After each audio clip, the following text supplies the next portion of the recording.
On the ice-covered lands of Antarctica, there is a phenomenon that defies the harsh cold of nature. Blood falls. Discovered in 1911, this reddish water flows through glaciers, looks like blood, and horrifies those who see it. At first, scientists thought that this red color was caused by red algae. However, as a result of years of research, it became clear that this color is actually formed by contact of salty and iron-laden waters with oxygen. So, what lies under this strange waterfall?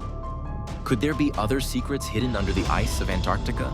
To continue to explore such mysterious events, do not forget to subscribe to my channel and like the video. Thanks.